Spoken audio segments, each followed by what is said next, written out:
Welcome back in our YouTube channel.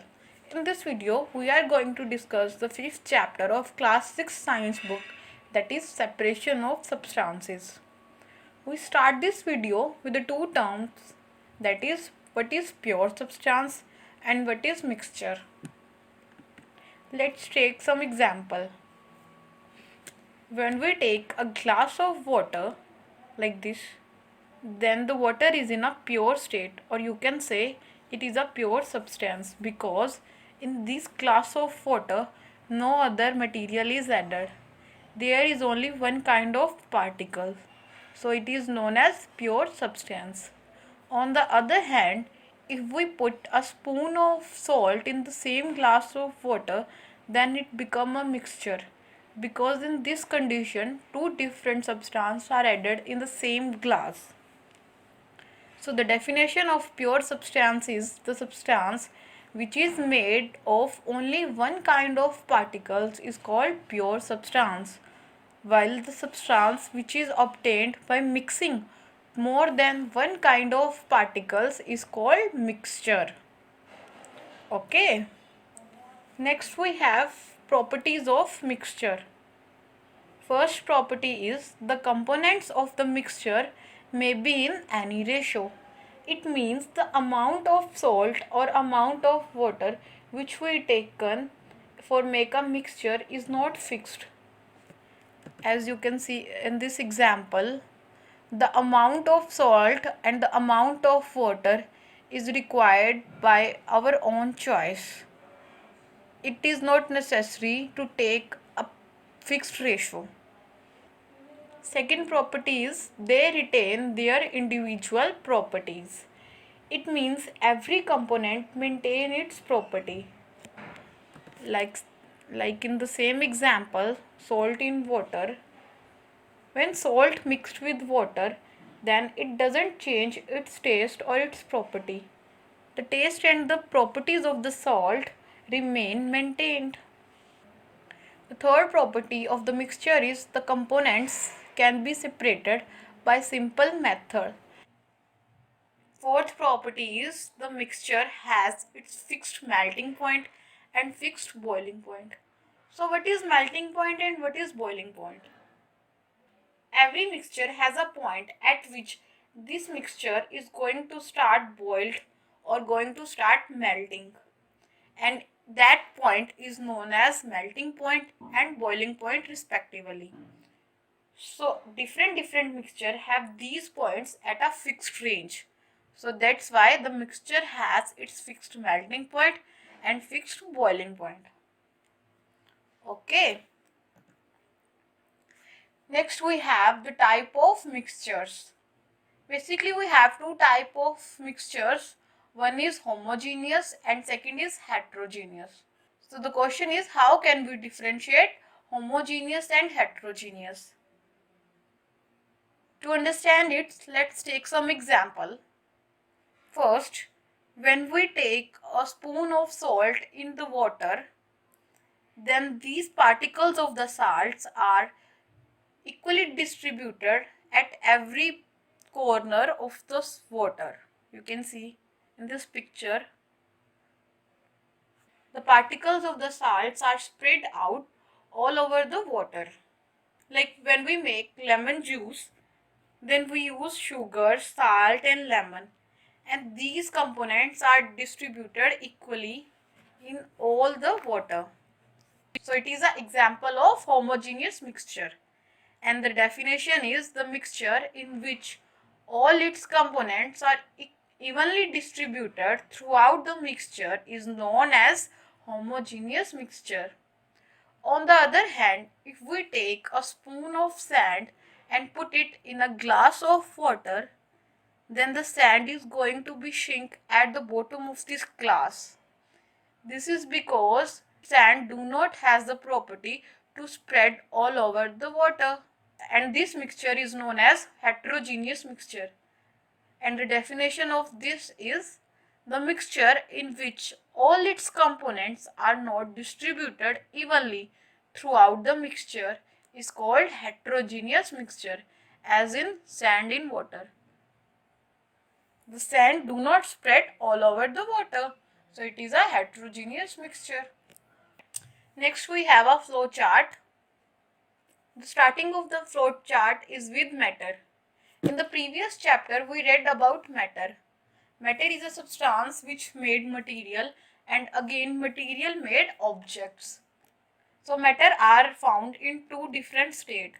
First is pure substance and second is mixture. As we know about the pure substance in this video, these are those substances in which one type of particles are participated. And these again are divided into two categories. One is element, in which same type of atoms are joined, and second is compound, in which two different type of elements are interlocked. On the other hand, we have mixture. In mixture, different type of particles are mixed up, and these again divided into two types. Homogeneous, in which the particles are spread all over the mixture, while the heterogeneous, in which particles do not spread all over the mixture. So this is a whole process, or you can say a chart, in which you can differentiate every state of substance and mixture and easily recognize the things.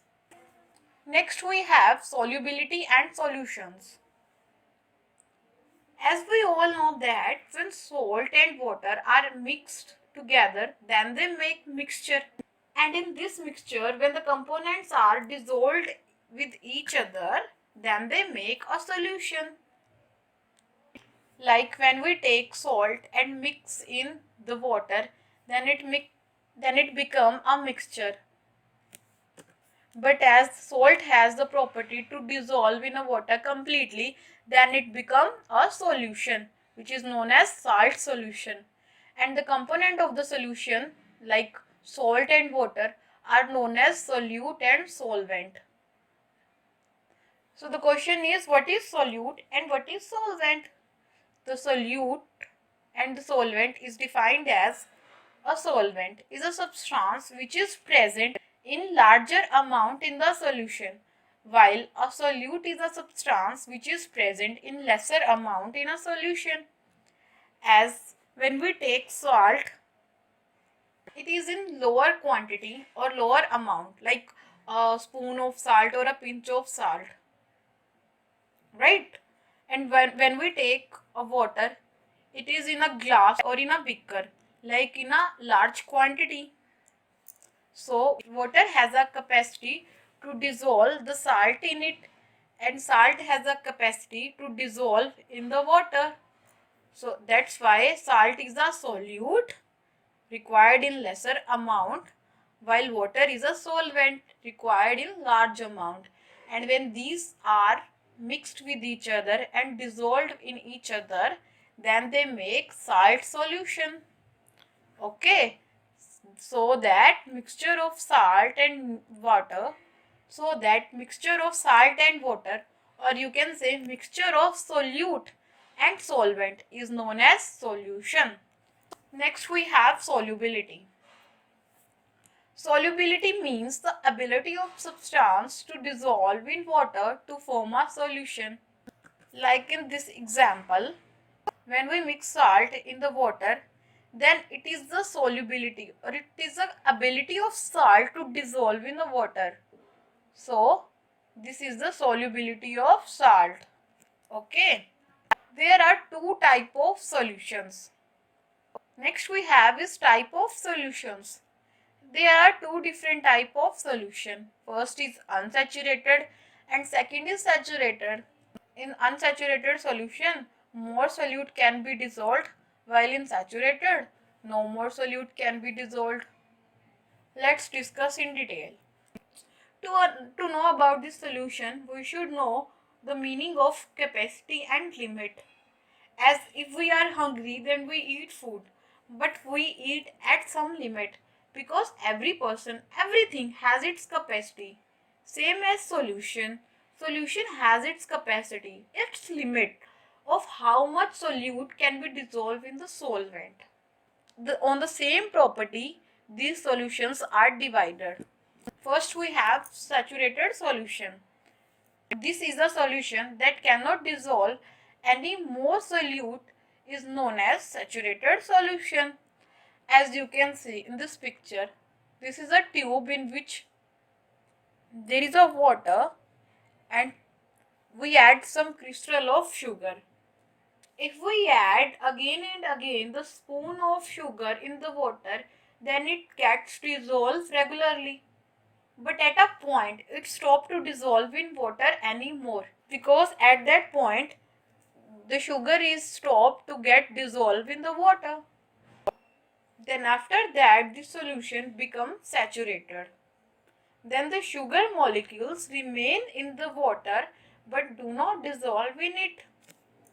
Like in this picture, the sugars are remain in the water but do not dissolve in the water.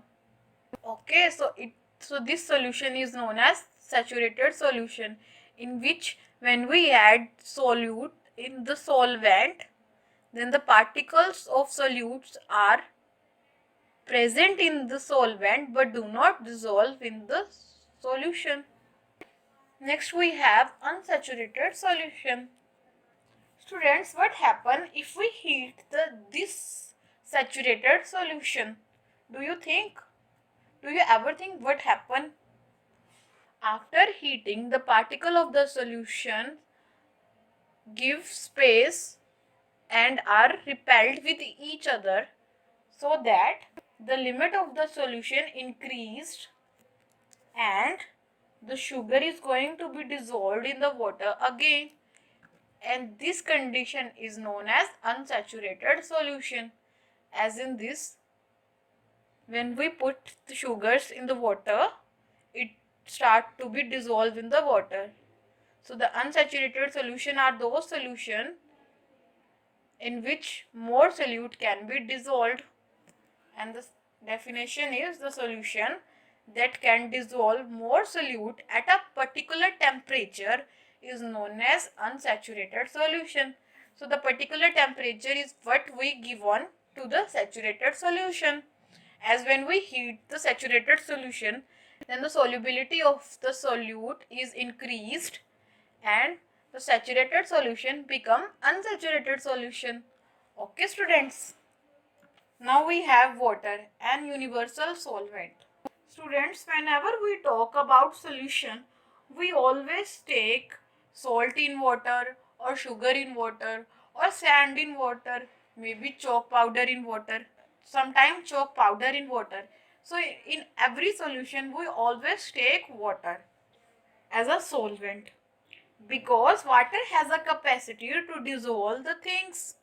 When we put anything in the water, it can easily dissolve in itself. Water is capable of dissolving a variety of different substances.